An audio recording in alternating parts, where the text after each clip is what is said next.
السلام علیکم ورحمۃ اللہ وبرکاتہ. نحمده ونصلي على رسوله الكريم. اما بعد. الحمد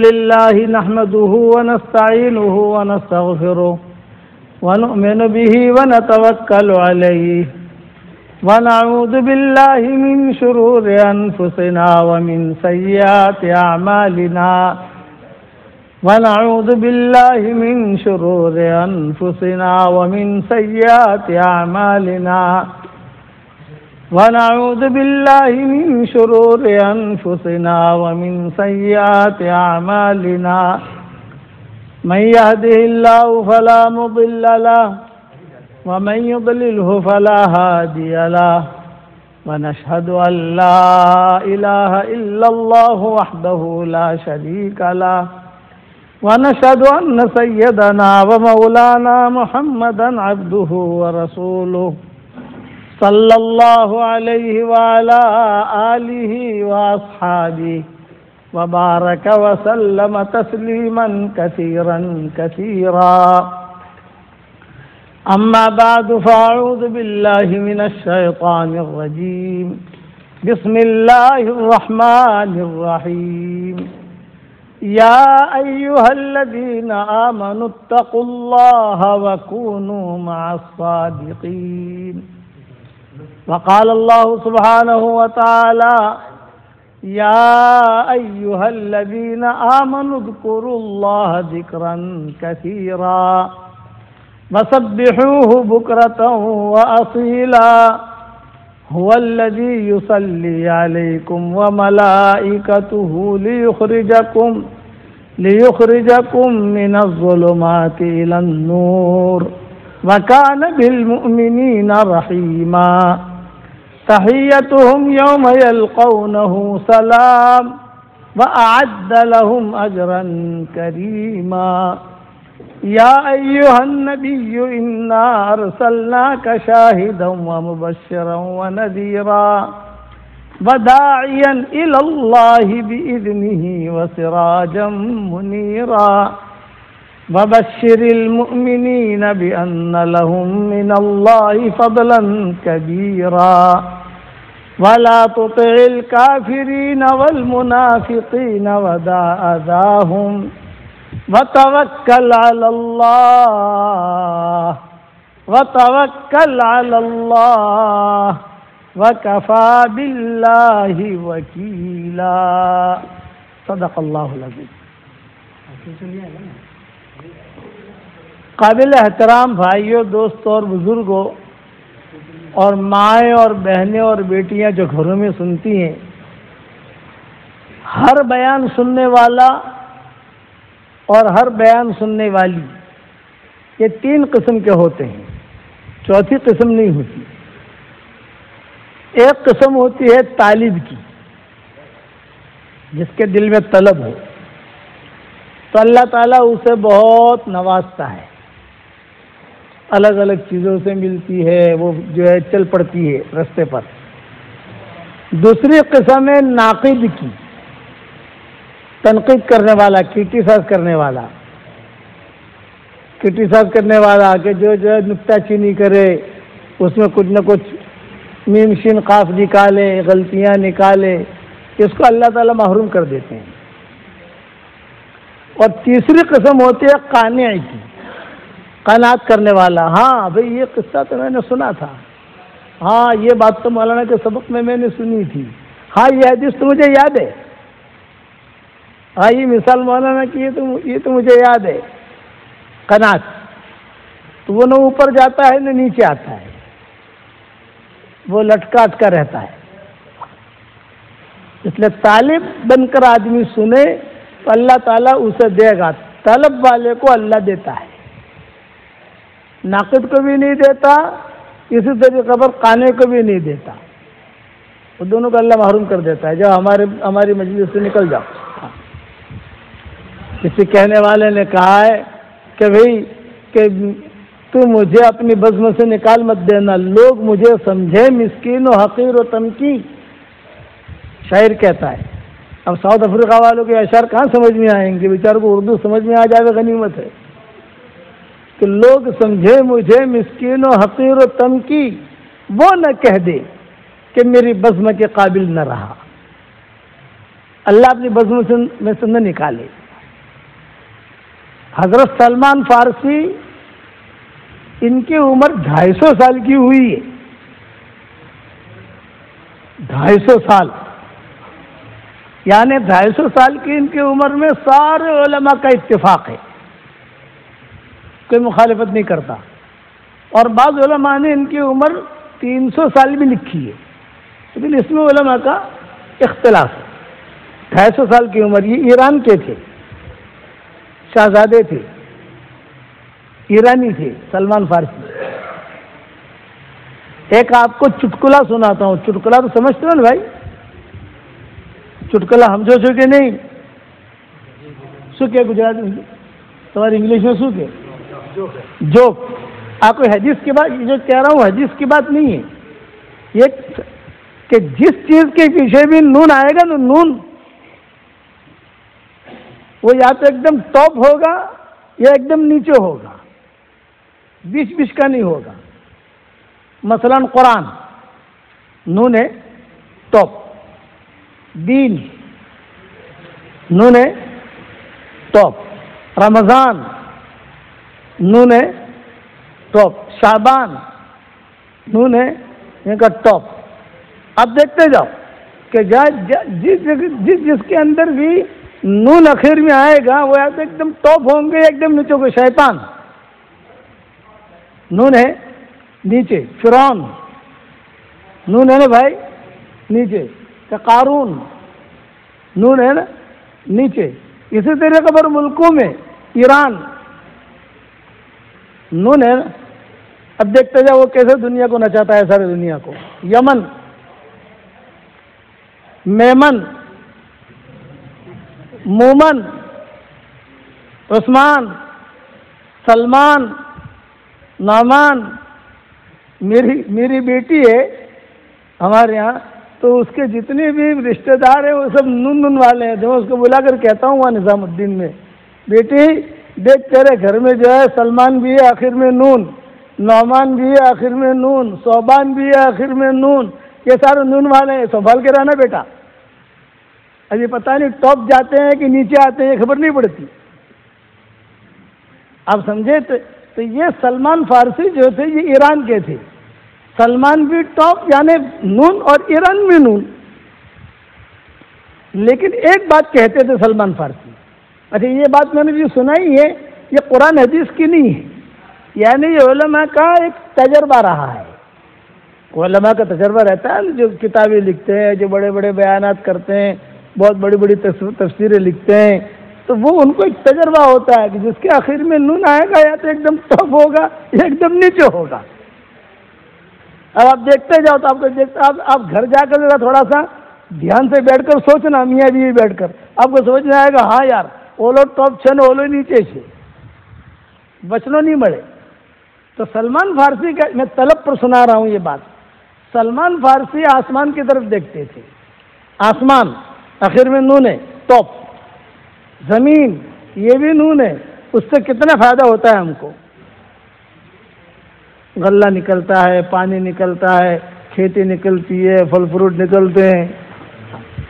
تو سلمان فارسی 250 سال کی عمر ہوئی ان کی، اقلتے تھے ان کے باپ کے. ان کا باپ بہت بڑا تاجر تھا، بڑی تجارت تھی. ایرانی لوگ، ایرانی اور یمن اور ایران یہ لوگ بڑی بڑی تجارتیں کرتے ہیں،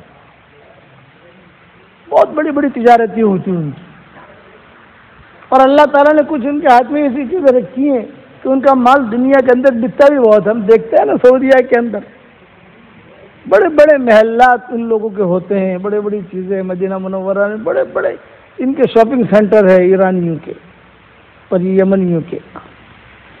تو سلمان فارسی بیٹھے بیٹھے آسمان کی طرف دیکھتے تھے اور کہتے تھے کہ یار میرا والد یہ آگ کی پوجا پاٹ کرتا ہے، لیکن یہ تو سمجھ میں نہیں آتی بات. سلمان فارسی کہتے تھے کہتے تھے کہ اے آسمان تجھے کوئی پیدا کرنے والا ہے،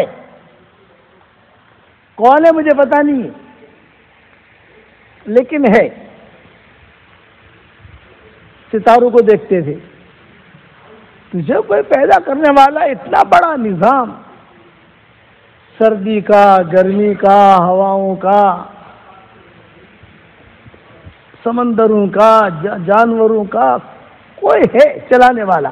یہ اپنا سوچتے تھے لیکن کسی کو کہہ نہیں پاتے، ڈرتے تھے۔ باپ ان کا بہت بڑا تاجر بھی تھا اور ظالم بھی تھا، اور اکیلا لڑکا، نہ ان کی بہن نہ ان کا بھائی۔ تو باپ ان کو خود سلمان فارسی خود کہتے تھے، یہ قصہ جو میں آپ کو سنا رہا ہوں، جب سلمان فارسی مسلمان ہو گئے تو حضور صلی اللہ علیہ وسلم کہتے تھے کہ سلمان اپنا اسلام لانے کا قصہ سناؤ، تو سلمان فارسی ممبر پر بیٹھتے تھے، حضور صلی اللہ علیہ وسلم نیچے بیٹھتے تھے اور سلمان فارسی سناتے تھے۔ ماؤں کو کہتے تھے بھائی سنو امہات المومنین، یہ سلمان فارسی کے اسلام لانے کا قصہ سنو۔ صحابہ کو جمع کر کے ماؤں کو بھی کہتے تھے سنو، تو سلمان فارسی سناتے تھے اور حضور صلی اللہ علیہ وسلم روتے تھے۔ طلب، آدمی کے دل میں حقیقی طلب ہو تو اللہ اسے کبھی بھی محروم نہیں کرتا۔ سلمان فارسی کہتے ہیں کہ مجھے دلہن کی طرح میرا باپ رکھتا تھا، دلہن کی طرح، ناخن کو بھی تکلیف نہیں، اتنا مال تھا۔ ایک دن میرا باپ ہو گیا بیمار، باغ سے باغ کا کام تھا، نوکروں سے وہ کام ہونا نہیں تھا، تو مجھے بھیج دیا، بیٹا سلمان تو جا اور جا کر باغ کا کام کرا، لیکن بس جا اور آ، کہیں ٹھہرنا مت، کہیں رکنا مت، جا اور آ بس۔ سلمان فارسی کہتے ہیں کہ میں نے کہا اللہ تیرا شکر ہے، میں باہر نکلا، پھر ایک دعا مانگتے تھے، اے آسمان اور زمین کے پیدا کرنے والے، میں تجھے ڈھونڈ رہا ہوں، تیرا ایڈریس مجھے دے دے، یہ بتا کہ میں تجھ سے ملوں کہاں، مجھے تجھ سے ملنا ضرور ہے۔ یہ دعا مانگتے تھے سلمان فارسی، اے آسمان اور زمین کے پیدا کرنے والے، میں تجھے ڈھونڈ رہا ہوں، اپنا ایڈریس، اپنا عطا پتہ مجھے دے دے، اور یہ بتا کہ میں تجھ سے ملوں کہاں، مجھے تجھ سے ملنا ضرور ہے۔ سلمان فارسی کہتے ہیں کہ میں گیا، ایک کنیسہ تھا، کنیسہ تو سمجھتے ہو نا، یہ یہود نصارہ کی جو عبادت کی جگہ ہے، چرچ جسے کہتے ہیں، چرچ کے باہر کچھ لوگ کھڑے ہوئے تھے، میں بھی کھڑا ہو گیا۔ وہ مجھے نہیں پہچانتے تھے کہ میں بہت بڑا آدمی ہوں، میں انہیں نہیں پہچانتا تھا، لیکن کھڑے ہوئے تھے، باتیں کر رہے تھے۔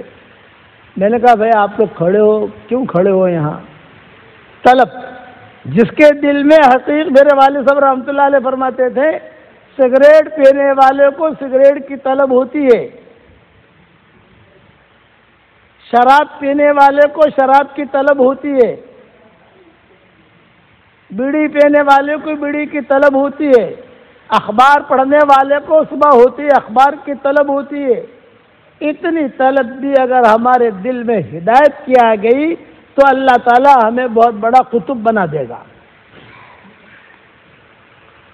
ہمارے دل میں ہونی چاہیے طلب، اس کو قرآن میں کہتے ہیں یعلم اللہ فی قلوبکم خیرا یؤتکم خیرا، تمہارے دلوں کو ہم دیکھیں گے، اس میں اگر طلب ہے، خیر ہے، ہم تمہیں خیر دے دیں گے، اور اگر اس میں خیر نہیں ہے ہم تمہیں دھکیل کر جہنم میں ڈال دیں گے۔ یعلم اللہ فی قلوبکم خیرا یؤتکم خیرا۔ تو سلمان فارسی کہتے تھے میں کھڑا ہوا، طلب ہے نا کہ آپ لوگ کیوں کھڑے ہو؟ بھئی ہم لوگ نماز پڑھنے کے لیے کھڑے ہیں۔ اچھا آپ لوگ یہاں نماز پڑھتے ہو؟ ہاں، تو میں بھی آ سکتا ہوں، ابھی آ جاؤ۔ امام نے اس نے نماز پڑھائی اور سب نے نماز پڑھی، مجھے تو کچھ آتا تھا نہیں، میں بھی کھڑا کھڑا جیسے لوگ کرتے تھے ویسا کرتا گیا۔ نماز پڑھنے کے بعد میں نے امام صاحب سے پوچھا کہ امام صاحب یہ آپ کا کون سا مذہب ہے؟ تو انہوں نے کہا بھی ہم نصرانی ہیں۔ اچھا تو یہ آپ کا مرکز، اب دیکھو طلب ہے، آپ کا مرکز کہاں ہے؟ کیونکہ ہمارا مرکز جو ہے دمشق میں۔ اچھا امام صاحب میں اگر دمشق جانا چاہوں، ہاں ہاں ہمارے قافلے جاتے ہیں، تو ہمارے قافلوں کے ساتھ چلو ہم تمہیں دمشق پہنچا دیں گے۔ بہت دھیان سے سننا، سالوں کے بعد یہ قصہ سنا رہا ہوں۔ ہمارے دل میں طلب ہوگی اللہ ہمارا ہاتھ پکڑ لے گا، اور اگر ہمارے دل میں طلب نہیں ہوئی تو اللہ ہمارا ہاتھ چھوڑ دے گا۔ چنانچہ سلمان فارسی کہتا ہے کہ میں نے اس کا ایڈریس لے لیا، میں نے اپنا ایڈریس اس کو دے دیا اور میں اپنا کام میں چلا گیا۔ اب آنے میں دیر لگی، والد صاحب جو ہے میرے وہ کھڑے تھے غصے میں، بھئی بہت وار کری تو نے، بہت دیر لگائی، کہاں گیا تھا، کہاں گیا، یہ کہہ کر مجھے ڈانٹا۔ تو میں نے میرے والد سے کہا کہ ابا ہم لوگ یہ آگ کی پوجا پاٹ کرتے ہیں، یہ تو سب غلط ہے۔ ایک مذہب میں نے دیکھا ہے نصارہ کا، یہ لوگ اللہ کی عبادت کرتے ہیں۔ میرے والد کو اور غصہ آیا، میں تجھے اسی لیے نہیں نکالتا تھا یہاں سے، جیل میں ڈالو۔ اس کو جیل میں ڈال دیا سلمان فارسی کو۔ سلمان فارسی خود کہتے تھے مجھے جیل میں ڈال دیا۔ جو بڑے لوگ ہوتے ہیں جن کے بڑے محل ہوتے ہیں، جیل بھی ان کے کمپاؤنڈ میں ہوتی ہے، ہسپتال بھی ان کے کمپاؤنڈ میں ہوتے ہیں، ساری دنیا ان کے کمپاؤنڈ میں ہوتی ہے، مجھے جیل میں ڈال دیا۔ میں بڑا پریشان، میری ماں دیکھنے کے لیے آتی تھی، میرا باپ آتا تھا، میری ماں سمجھاتی تھی کہ بچے کا کیا قصور ہے، ایک لڑکا ہے تم نے جیل میں ڈالا، بات زیادہ مت کرنا، یہ جو ہے دھرم بدل لے گا، اپنا مذہب بدل دے گا، مجھے خطرہ ہے۔ سلمان فارسی کہتے تھے میں نے برداشت کیا، لیکن وہی دعا مانگتا تھا، اے آسمان اور زمین کے پیدا کرنے والے، میں تجھے ڈھونڈ رہا ہوں، اپنا ایڈریس مجھے بتا دے، یہ بتا کہ میں تجھ سے ملوں کہاں، یہ بتا۔ میں جیل میں بھی دعا مانگتا تھا، یہ بتا کہ میں تجھ سے ملوں کہاں، مجھے تجھ سے ملنا ضرور ہے۔ سلمان فارسی کہتے تھے کہ کچھ دنوں کے بعد وہ جو امام صاحب تھے نا، ملاقات ہوئی تھی، انہوں نے کچھ آدمی بھیجے، بھی کل ہمارا قافلہ جا رہا ہے دمشق، اگر تمہیں آنا ہو تو ہم فلاں جگہ پر آ جانا، ہم تمہیں دمشق لے جائیں گے۔ طلب ہوتی ہے تو اللہ تعالیٰ راستے ہموار کرتا ہے، طلب نہیں ہوتی اللہ راستے ہموار نہیں کرتا۔ چنانچہ کتابوں میں لکھا، سلمان فارسی خود سناتے تھے، اور حضور صلی اللہ علیہ وسلم بیٹھے ہوئے روتے تھے، مائیں روتی تھی، سلمان فارسی روتے ہوئے کہتے تھے کہ حضرت میں نے آپ تک پہنچنے کے لیے اور اللہ تک پہنچنے کے لیے لوگوں نے مجھے 20 مرتبہ خریدا ہے اور بیچا ہے، 20 مرتبہ بیچا اور خریدا، بیچا اور خریدا، بیچا اور خریدا۔ میں کہتا تھا بھی میں شہزادہ ہوں، نہ تو غلام ہے، میں برداشت کرتا رہا، میں کہتا رہا بس مجھے اللہ کا رسول مل جائے، مجھے جو ہے اللہ مل جائے، بس یہ میرے لیے کافی ہے۔ اب سلمان فارسی کہتے ہیں کہ مجھے انہوں نے کہا کل فلاں جگہ آنا، تو میں نے جو غلام باندھیا تھی ان سے سیٹنگ کی، اور سیٹنگ کر کے کچھ پیسے ویسے دیے، ہیرے جواہرات، ایران میں تو ہیرے جواہرات بہت ہوتے ہیں نا، وہ تھیلیے بھی بھرے، پیسے بھی بھرے، اور راتوں رات وہ بیڑیاں جو ہے وہ کٹوائی، اور میں بھاگ گیا، قافلے کے ساتھ مل گیا۔ صبح ہوئی، باپ دیکھنے آیا، ارے کہاں گیا یہ سلمان، لڑکا کہاں گیا؟ تو مشرق کی طرف میں گیا، یہ مجھے مغرب میں ڈھونڈ رہے تھے، الٹی سمت، یہ بھی اللہ کا نظام، میں گیا ہوں ڈھونڈ رہے ہوں، دور ہوتے گئے، یہاں تک کہ اللہ تعالیٰ نے مجھے دمشق پہنچا دیا۔ اب جب میں دمشق پہنچا تو میں نے دمشق والوں سے کہا بھی میں ایک آدمی ہوں، اللہ کو ڈھونڈنے کے لیے نکلا ہوں، تو کوئی مولوی صاحب مجھے بتاؤ، میں ان کے پاس چلا جاؤں، خدمت کروں ان کی، تاکہ جو ہے میں علم سیکھوں، اللہ تک پہنچوں۔ تو انہوں نے ایک راہب کا ایڈریس دیا، پادری ان کا، نصارہ کا یا یہودیوں کا، کہا یہ مولوی صاحب بہت اچھے ہیں۔ میں چلا گیا وہاں، 50 سال میں نے خدمت کی اس کی۔ کتنے سال بھائی؟ 50 سال۔ اس کا انتقال ہو گیا، ابھی اس کا انتقال ہو گیا تو میں زمین پر آ گیا۔ لوگ آئے، لوگوں نے کہا کہ بھی پادری کا انتقال ہوا، ابھی بتاؤ کیسا تھا؟ تو میں نے سارے دمشق والوں سے کہا کہ سب سے خراب یہ مولوی صاحب تھے، یہ مولوی صاحب سب سے خراب، سب سے ڈینجر، سب سے خراب یہ مولوی صاحب تھے۔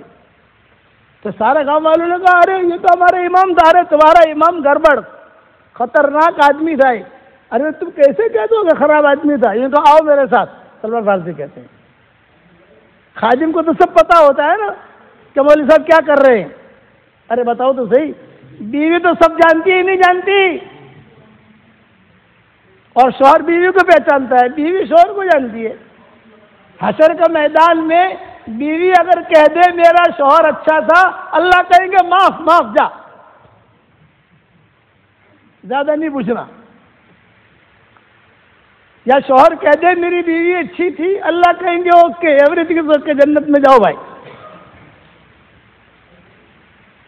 کہ یہ تو خادم تھے، 50 سال تک خدمت کی۔ وہ سارے دمشق والے آئے، یہ کہا مولوی صاحب گڑبڑ، مولوی صاحب گڑبڑ، مولوی صاحب خراب، مولوی صاحب خراب۔ ارے بھائی کیم خراب پوچھو بھائی کہ تمہارا پاس دلیل ہے؟ ہاں ہمارا پاس دلیل ہے۔ سلمان فارسی نے کہا کہ کیا دلیل؟ نے کہا آؤ میرے ساتھ۔ ایک کمرے میں لے گئے سلمان فارسی، وہاں مٹکے رکھے ہوئے تھے، مٹکے، مٹکا تو جانو تمہیں لوگوں، مٹکے، اس میں جو ہے ہیرے جواہرات دینار درہم سونا چاندی سب بھرا ہوا۔ کھولو، یہ کھولا، ارے بھرا مال بھرا ہوا ہے، مال بھرا ہوا ہے۔ اس میں بولے تم لوگوں سے پیسہ لیتا تھا فقیروں کے لیے، ان پر خرچ نہیں کرتا تھا یا جمع کرتا تھا؟ یا لڑکیاں بھی آتی تھی یا عورتوں کے ساتھ عیاشی بھی کرتا تھا؟ 50 سال میں رہا ہوں، مجھے پتا ہے۔ سلمان فارسی نے سارا جو پول کھولا تو دمشق والے جو ہے یہ بہت غصہ ہوئے، بولے اسے دفن نہیں کرنا، اس کو جو جلا دو۔ تو اس کو جلا دیا۔ اب یہ نیچے آ گئے سلمان فارسی، اب کیا کروں بھائی، اب کیا کروں؟ تو پھر کہا کہ یہ مولوی صاحب ہیں، جوان ہیں، کچھ اچھے ہیں، چلے جاؤ۔ سلمان فارسی نے کہا یار مولویوں کا ٹھکانہ نہیں ہے، ایک مولوی کی 50 سال تک خدمت کی، وہ گڑبڑ نکلا، اب یہ پتہ نہیں کیسا ہے یہ مولوی۔ یہ کہا کہ نہیں یہ آدمی اچھا ہے، تم جاؤ۔ وہ نوجوان تھا، میں اس کے پاس چلا گیا، بھئی کیوں آئے ہو؟ یہ کہا میں خدمت کرنے آیا ہوں، اللہ کے ایڈریس لینے آیا ہوں، اللہ تک پہنچنا ہے مجھے۔ چلو خدمت کرو۔ 2 سال رہا اس کے پاس۔ کتنے سال بھائی؟ 2 سال۔ لیکن تہجد گزار، دیندار، چہرے پر بھی نور، دل میں بھی نور، خالی لالی پاؤڈر کا نور نہیں تھا، وہ حقیقی نور، دل میں بھی نور۔ تہجد میں یہ اٹھتا تھا یہ راہب، اور آسمان کی طرف میں جو اس کو نماز تہجد کی نماز پڑھاتا تھا۔ یہ تہجد کی نماز یہ شروع سے ہے، جیسے ہمارے میں تہجد ہے نا، ویسے پچھلی امتوں میں بھی تہجد کی نماز تھی۔ سلف صالحین سلف صالحات تہجد کی نماز پڑھتے تھے۔ یہ تہجد کی نماز میں اٹھتا تھا اور آسمان کی طرف دیکھ کر کچھ اشعار پڑھتا تھا۔ شہدت علی احمد انہ رسول من اللہ بارئ النسمی فلو مد عمری الی عمرہ لکنت وزیرا لہ وابن عمی وجاہدت بالسیف اعداءہ وفرجت عن صدرہ کل غمی۔ شہدت علی احمد انہ رسول من اللہ بارئ النسمی، محمد احمد پر میں ایمان لے آیا ہوں۔ وہ راہب کہتا تھا جو بتوں کو توڑنے والے ہیں، میں نے ان کو دیکھا نہیں ہے، بغیر ان کے دیکھے میں نے اسلام قبول کر لیا ہے۔ راہب کہتا تھا ابھی تو حضور آئے بھی نہیں ہے، ابھی تو حضور وہاں ہے۔ ابھی تو حضور پیدا ہوں گے تو 250 سال کی تو ان کی عمر ہے، حضور کی تو عمر ہی 63 سال کی ہے. یہ اشعار پڑھتا تھا. تو میں کہتا تھا استاد جی، ابو جی، استاد جی، شیخ جی، یہ احمد کون ہے؟ جب روزانہ دعا مانگتے ہیں، اب جائے اپنا کام کر، تجھے کیا پتا احمد کون ہے؟ بہت بڑا آدمی ہے، بہت بڑا آدمی ہے. وہ جو راہب تھا اس کو سانپ نے کاٹ لیا، زہر چڑھ گیا، موت کا وقت آیا. میں قریب بیٹھا ہوا تھا، خدمت کر رہا تھا، وہ سکرات میں تھا. میں نے کہا استاد جی آپ کے مرنے کے بعد میں کہاں جاؤں؟ ہاں ہاں ہاں ہاں، کاغذ قلم نکال، کاغذ قلم نکال، میری روح نکل رہی ہے، کاغذ قلم نکال، لکھ لکھ.